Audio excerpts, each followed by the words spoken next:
Hey everybody, Axie from Wingbits here. We are doing our first AMA today with Alex and Robin. And hey, let's give them a chance to introduce themselves. Robin? Hey everybody, my name is Robin, co-founder and CEO of Wingbits. Super excited about our first AMA. I know the community has been asking for it, and we're finally going to be able to deliver. So thank you so much for being here. We're excited. Alex? Oh, Alex, you're muted. Alex is muted. Yep. Hi, everybody. This is Alex, the technical co-founder in the team. You know me as Ghosty on the Discord server, so this is my face in the real life, not the database from Simpson, just FYI. But very close. All right. I'm Axie. My real name is Mike, and I am a member of the Wingbits team. And yes, as pointed out to my cohorts here, this is the first time I've said my real name on video. So, hey, Wingbits people. So we So we have a lot of questions from our Discord participants and our project participants, and we thought we'd run through them with Alex and Robin and hopefully answer all the questions everyone had.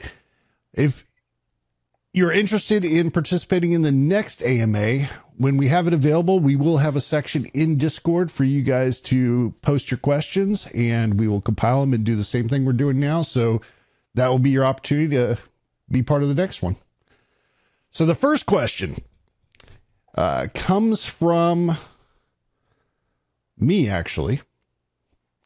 This was a combination of questions that we had in Discord. Alex, can you tell us when we will see some personal kind of upload stats, something like data points, something to track what we are submitting? Next week. Short answer, long answer. The first iteration is going to come next week. You'll be able to see how much data you've been sending per antenna per day. In the second iteration, you will also be able to see your hexes, so which hexes you're most covered.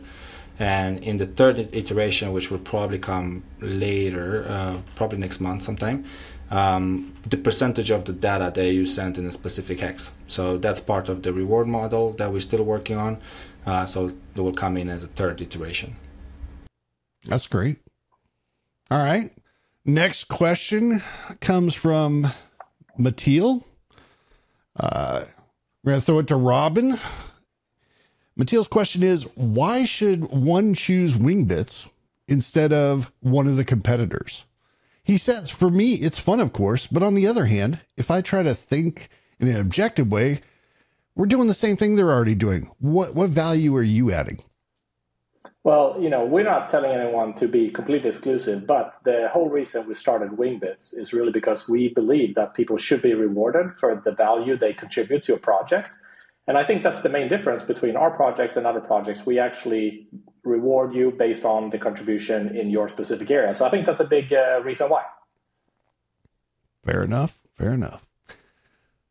So the next question comes from M. Cogs. M. Cogs has asked Alex, hey, the hex I want is sold out. What can I do? The website does have an option to notify me, but what does that mean? Like, how am I going to get this? What's going on here? So basically, when you are on the SkyHex map and you're able to let you notify when that hex becomes available, we have a couple of thoughts in mind here. One, we want to allow people to basically sell it. So if they're moving, or if they got tired of Wingbits or something, or they just want to kind of relocate their antenna, we will just allow them to give it back. And that whole mechanism is still in the works, so I don't have so many details around that. But the second one would be that we want hexes to be as a way to create a core network. So one responsibility of deploying on a core network is that you're supposed to cover that hex. So in the cases that somebody bought the hex to either just reserve it or to lock it for later, then we don't want that, because from a project perspective, We want to spread out the network as fast as possible, and everybody should cover the hexes that they have. So that's still sort of also like in the works, with the kind of defining a little bit better what that actually means. But we want to take back the hexes that are not being covered but purchased for the well-being of the project, because we don't want the whole areas to be locked in. So when you subscribe to a hex, you will be notified first that that hex is now available to purchase, and you will have the chance to kind of claim it then. Okay. All right. Our next question comes from vsunny2210. Don't know what the numbers mean. Question is about, well, basically the question was referrals, but the content is, are you planning on introducing any kind of referral plan so that you can possibly earn something as you bring other people on board? So since we're still kind of early, we're still thinking about all types of different growth strategies, and referral being one of them. While, I mean, we haven't made a decision yet, this could definitely be something we do in the future. It's definitely an interesting model, but we need to make sure we do it right if we do it. So I don't really have a clear answer to, I'm afraid, at this time, but it's definitely something we're considering. Okay. The next question comes from Cobra Kai. Throwing it to Alex. Hey, can I get a notification when TAR 1090 is offline? When I'm not sending stuff, I think is what he was inferring, or what I'm inferring from what he's asking. He says, sometimes my antenna goes offline. I don't notice it. Only when I get home and check. Is there a way you guys can notify me? Yep. Feels like my answers are so boring. I always say like, yeah, it's in the works, but it actually is. We have one engineer working on it right now. The complexity of that is that it's hard to tell if your antenna is offline, or it has really poor range, or there's simply no planes around you at that time. So what we're looking at is to kind of create a first iteration of that functionality where you get notified if your antenna has been offline for more than 8 hours. Because then it kind of gives you a little bit of, it kind of gives enough space to not get a false positive, but it's still helpful so you don't go days without knowing your antenna is offline. So from the progress that we've been having so far, I think this will be released in about a week or two, but I don't want to commit to it either, because it's actually pretty complex when you deal with almost like 800 million events a day. Okay, understood. Yeah, I just as a side note, it's always a complex thing when you're trying to figure out if somebody's up, but they may just be in a low traffic area, and you don't know if them not being up is just a matter of they're not getting air traffic to track versus their pies down or something else. Yeah, exactly. We have another question from someone else with numbers in their name. Valerian2114 is asking Robin, hey, what's after ADSB? Like, after you build out this giant network of aircraft tracking, what are you going to expand into next? What kind of other industries could you use or leverage? Well, it's an interesting question because, obviously we're seeing hundreds of projects tracking different things, but it's really important when we start this project to kind of stay focused, because I think we have a responsibility to first prove to the community that, we can deliver value doing this. And definitely it makes sense to look at related data types that would go kind of have good synergy with ADSB after. We haven't made any decisions on that, but our focus now is to grow the ADSB tracking network, being able to monetize the data so we can actually show the community that we can actually deliver value, which is, what we are aiming to do. When we have proven that, then I think we're in a good position to ask the community to potentially track other things. So that's kind of the plan. Most likely there will be something, don't know what yet, but right now we're only focusing on ADSB. Good.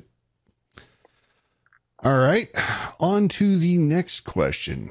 Going to throw this one to Alex. Question is from Dream Learner, I think is the pronunciation of that tag.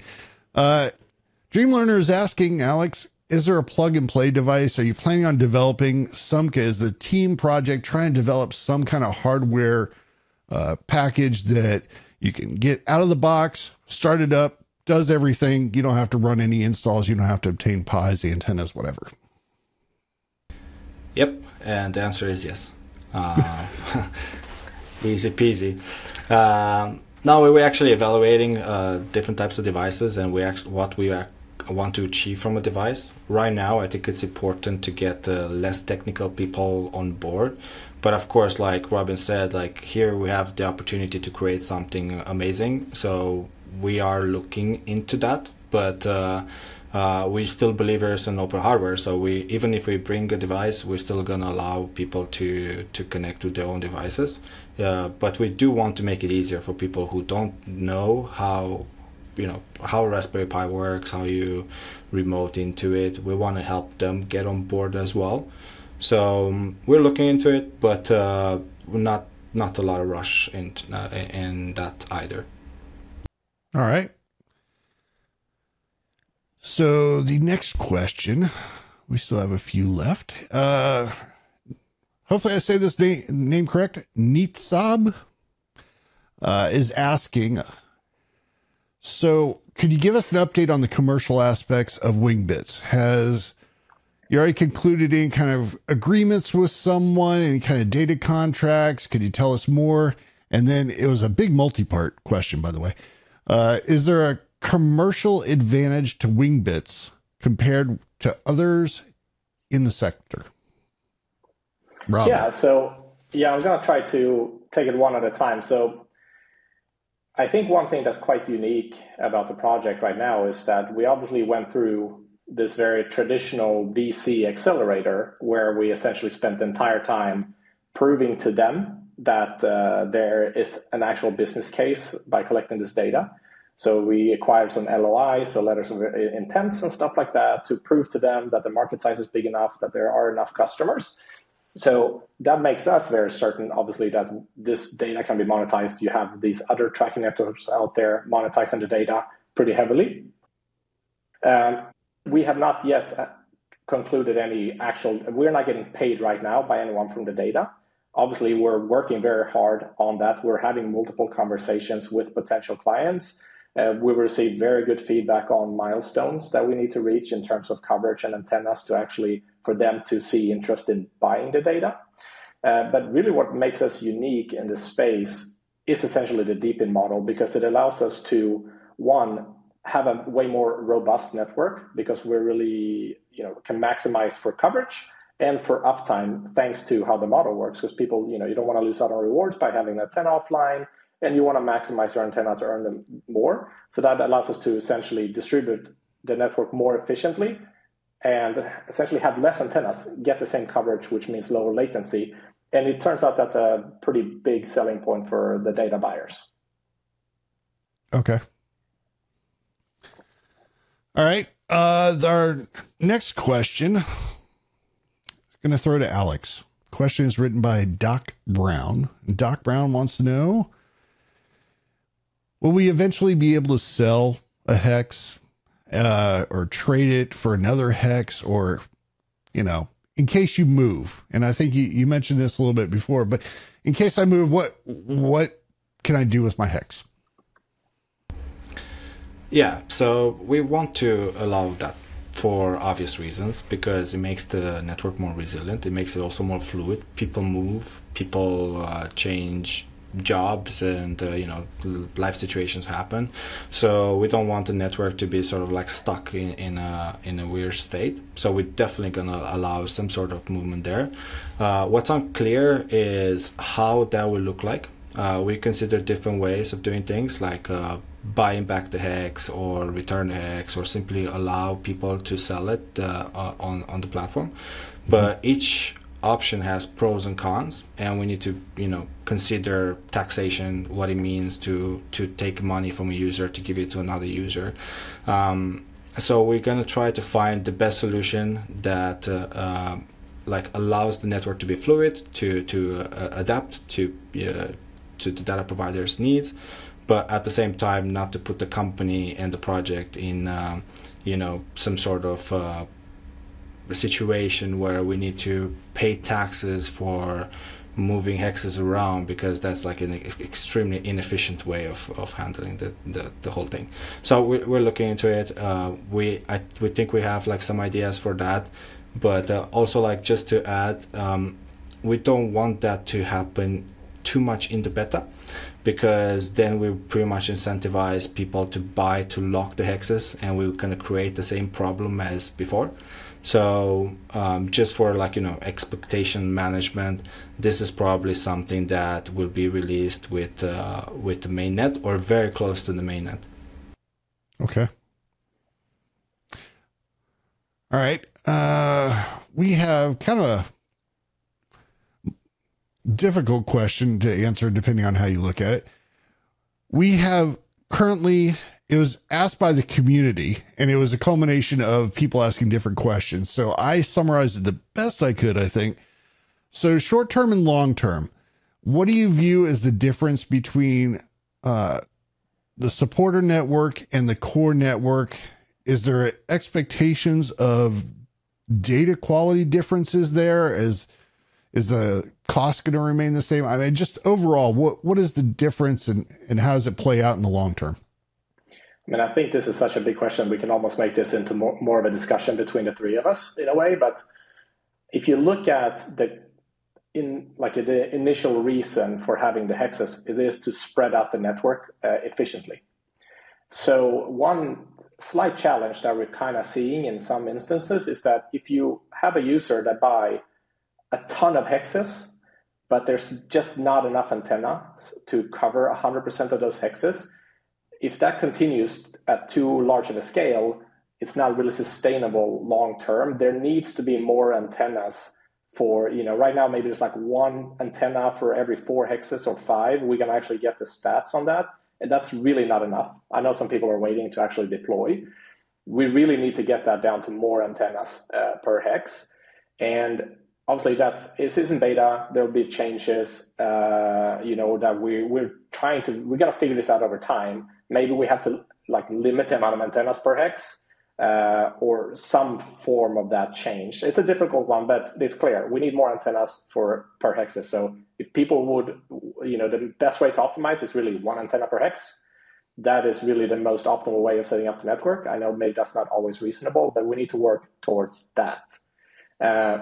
Or there will be, expectations. Yeah, you need to have better coverage, better uptime. There needs to be something more asked out of the core network. The supporter network, free to join. You just host an antenna wherever you are. You can still earn the rewards, and we will not monitor them as closely, simply because there's less to earn for them, I guess, in terms of rewards. But Alex, I would love to hear your thoughts on this one, so and Mike as well. Yeah, I mean, the way I see the core network is basically like the skeleton of the entire project. You need a strong skeleton, in case you didn't know, and we want to maximize that. We want to sort of like have a professional network in place where when it's not all about capturing the hexes, but it's more about like provide the data, and those people who have a lot to earn, they would be very important. And you would also make sure that where you're at, that if you cover that, you are a critical part of the network. That's why we wanted to call it core, or because you are at the core. And for the support the network, I mean, it's our way of saying that everybody's welcome to the program. So like everybody's welcome to set this up, and we're gonna find way to reward everybody equally. But for me, since I come from the Helium days, learned some lessons then, that it's not a good idea to just let the open market handle it, because then you're going to end up with 20 devices in a neighborhood, and everybody is not going to earn anything because everything gets diluted. So we would rather create a smaller community, but with better data, better coverage, that could earn more, than a huge community with a ton of antennas that nobody earns like practically anything. So that's like a trade-off that we have to live with. And I know some people, especially in the sold out areas, might be a little bit unhappy with that. So we want to make everybody happy, but at some point there has to be some trade-off made. And what the trade-offs that we're considering is always in the benefit of the project. So when we talk with our customers, we get feedback from them, and that translates into actions from our side. So yeah, I would actually love to get everybody's opinion on this. So how would you try to maximize that without, allowing a million devices to be deployed and nobody earns anything, but at the same time grow the network to a point where the data is sellable, we have enough coverage, enough redundancy, but still very low latency. Yeah. Just to add, I think Robin might have misspoke earlier. I don't want anybody to latch onto it. I think he said limit antennas per hex. And I think what he was trying to say at that moment was limit the hexes per antenna so that you don't have one person with 10 antennas. And I've said this in Discord a lot. The fact that I really try in Discord to tell everybody who asks, like, be stingy. Like, don't go out there and just grab as many hexes as you think you can afford.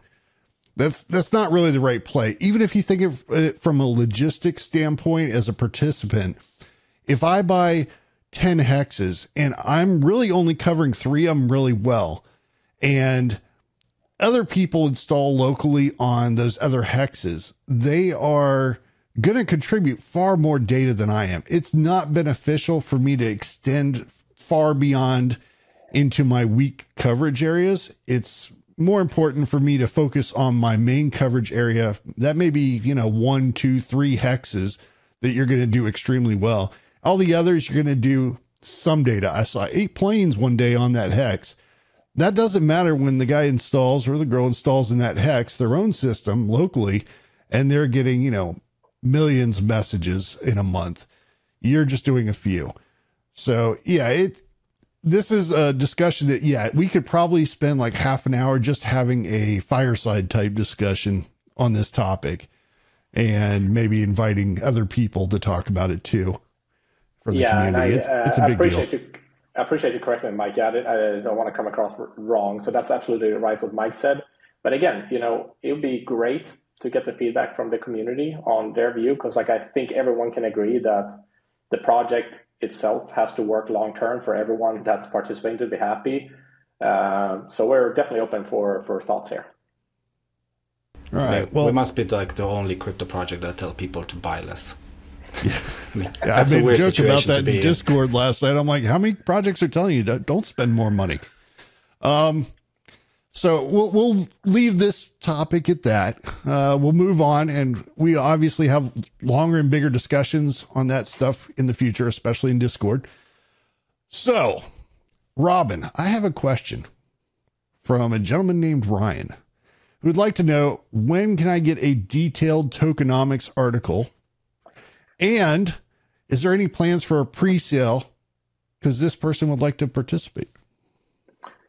Well, I'll try to answer Ryan the best I can. So let's start with the tokenomics. We are working extensively on figuring out the tokenomics. I think it's extremely difficult to promise a timeline because no one really knows which tokenomics system is the best. There's not a proven one that they say this is the go-to one that works, but it's also such an important part of a project to not mess up.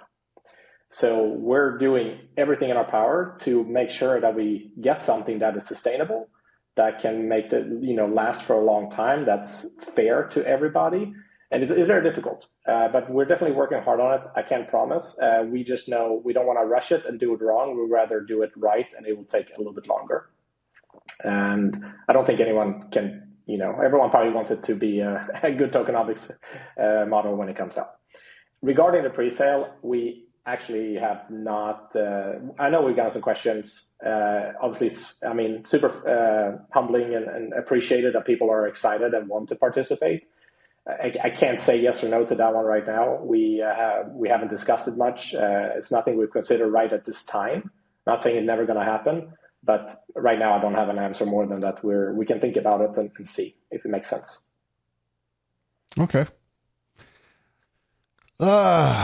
it seems we have a second question from NeetSab, if I recorded these properly. The question is there an advantage for early participants? Is there an advantage for people to participate early, like getting an airdrop or getting more rewards? Is that planned by the team? I'm going to take this question. So yes, it is always smart, in my opinion, to join this project early. And the reason I say that is all data you are submitting from the moment you get running forward is recorded in the database. It is tracked, and there will be retroactive rewards. So even though there's not a physical token now, even though you can't track it at this moment, although next week we're going to have some dashboard stuff, even though you can't track all this right now, it is happening behind the scenes. And I know I hate the crypto phrase of trust me, bro, but it is actually applicable here. This stuff is being tracked. There is 100% great reason to do it now. First, you get a heads up or a leg up on other people to figure out how the hardware works, how to optimize your software to track the most planes, figure out your placement of your antenna, whether it's going to be indoors or outdoors. You are getting ahead. We're still in beta, and you're earning retroactive rewards. 100% you should do it now. Unless anyone on the panel says otherwise. I just want to add, we have 53 billion data points right now, and every single one of them has a device ID on them. So we know exactly how much everybody added, and you will be able to see that in your dashboard as well. And I think that the fact that the hexes are limited, it's a great incentive, because you know that if you are in a region and you set up this antenna, which I know, like for some people it's extremely easy, and some other people it's a bit harder because you have to learn this new technology and so on. It's going to be worth it, because it's only going to be you and at most 2 other people in that area. So again, going back to the helium days, you're not going to be blindsided by, while you wait for a device, then 10 other people are going to join in your neighborhood, and all of a sudden it was pointless to be fair. But I think just be early, join for the trip and stuff, and we don't want to sort of over incentivize either. I think airdrops only work when you don't have a very clear business case. To be frank, it's like we know that we're going to sell the data, so coming in early, you get most of the rewards in the area that you're in. I think it's going to be worth it, but that's up to the community to decide. I think we don't want to kind of give airdrops just to kind of get people early or hook them up early or something like that. It has to be that the people that are part of our network, they love what they're doing, and they're going to get something back, and we're going to make sure that that's going to happen. Yeah, and just a final point on that. I mean, we're trying to do everything, the right way, being transparent and being open with the community and build a real business. So, my background is just traditional business, and I just want to build a good business, and this model is going to allow part of that go back to the community. And obviously, early joiners in a traditional business or any business, when it works out, it's always beneficial the earlier you are, because you get bigger part of the cake, so to speak. All right. And I'm going to expand a little bit on, or clarify perhaps a little bit on what Alex said. Alex came at it from a perspective of core participants, core network participants. And I just want to clarify, there's obviously still a strong advantage for people who want to join as a supporter network. I mean, this network is going to be built by both people participating on supporter and people participating on core. Yes, the core is going to be held to higher standards. They are considered kind of a backbone or the skeletal structure, but skeletons don't walk around by themselves in most situations. So you still need everything else. You still need the muscles. You still need the skin. Everything else is going to be there, again, except in certain situations. So we need everybody, and early support network participants will be rewarded just the same. They will have a leg up on everybody else that joins later. So no matter who you are, join. Thank you for evolving my metaphor as well. I like that. Plus, I watch a lot of zombie stuff. Part of, if you join early, you get to have fun for longer. Because I have to say, like, we actually had this is a very side note. We had an interview today with a potential employee, and she had looked into the Discord, and she was amazed by the community in there, like the collaboration, just the friendliness, and just the excitement. So I don't think, just that for me, I mean, it's worth it. It's so much fun to be there every day. Yeah, and I don't want to belabor the point or extend this question too much, but if you haven't involved yourself in ADSB tracking before, there's some kind of weird enjoyment of just watching planes, of like looking at a plane, seeing where it is, how far away, what the altitude is, it's just interesting. I don't know why, but it's kind of fascinating. You click on individual planes on an interface and get to see what type of plane they are. Is it a 737, a 747? I mean, it's just interesting stuff. So from a fun aspect, as Robin said, there's all kinds of fun stuff to be involved in. We do have one final question, which is from Rotor Rocket. And he asks, what is your marketing plan to increase awareness and participation in the project? Do you have any short-term plans, any long-term plans, partnerships that'll help? That was basically it. Thanks, Rotor Rocket. Yeah, I think we can also, Alex can pitch in on this one as well. Right now we're spending so much time, trying to monetize the data and obviously build a platform, but the marketing is something we're working on. That's actually the person we talked to today, to get extra, manpower or girl power in this case to do that. But we have some cool things coming up within the next month or two that I don't want to go too deep into because I want to be a surprise, but that's going to be fun. Partnership wise, we're also looking at that. We're looking at, potential, like bureaus that work in this space, that work with other projects that seem to be delivered really good results. Being more active on the different mediums, we're not really on some networks at all, like, Reddit or Facebook. Not that that's super important, but I think it's important to take a holistic, full, 360 view and be seen. But then I think the marketing, the awareness is really going to come down to delivering results in the project. Because what we see now is, people coming in because they hear about it somewhere, and it's really fun. And I think if we just deliver enough value to the community and have a good enough community where people feel like it's nice being here, I do think the organic growth is really valuable. And I think that's going to be the majority of the growth into the future. Yeah, I absolutely agree. And I think, we almost prefer it to be organic because we know it attracts the more interesting people, the more interesting setups.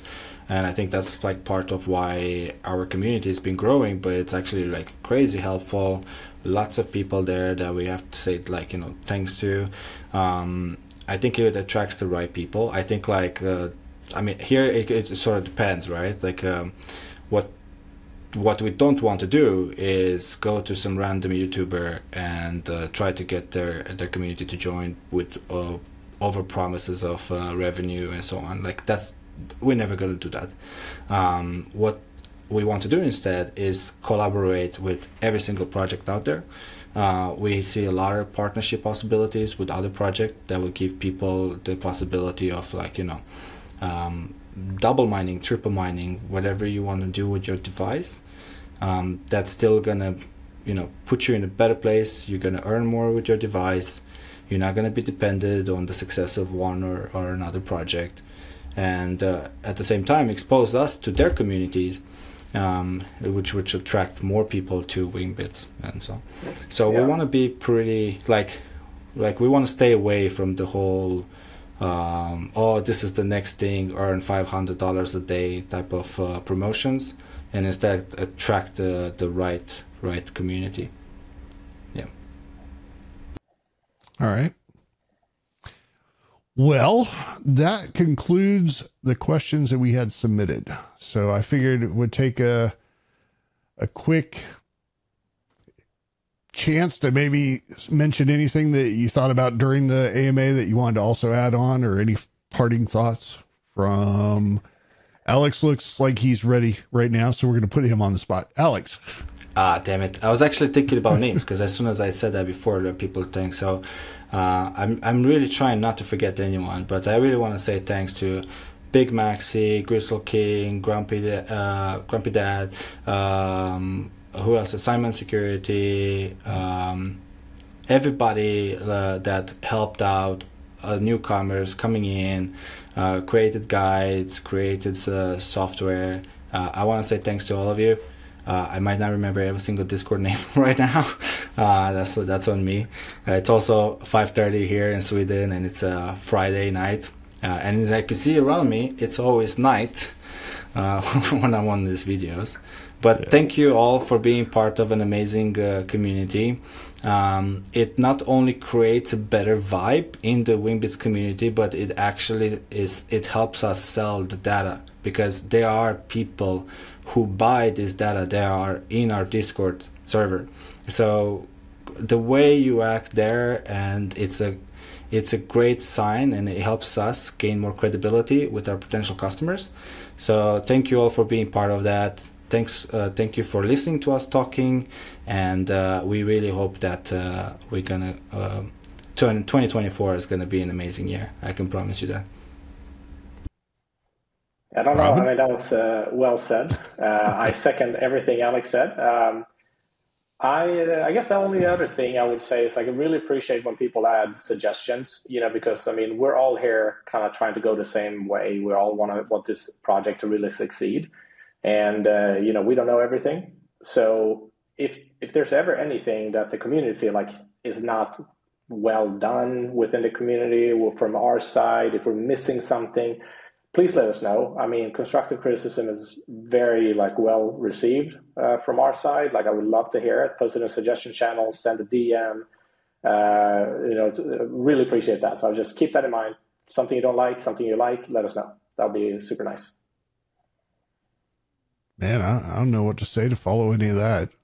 Ditto what they said. I mean, yeah, from my perspective, I joined the project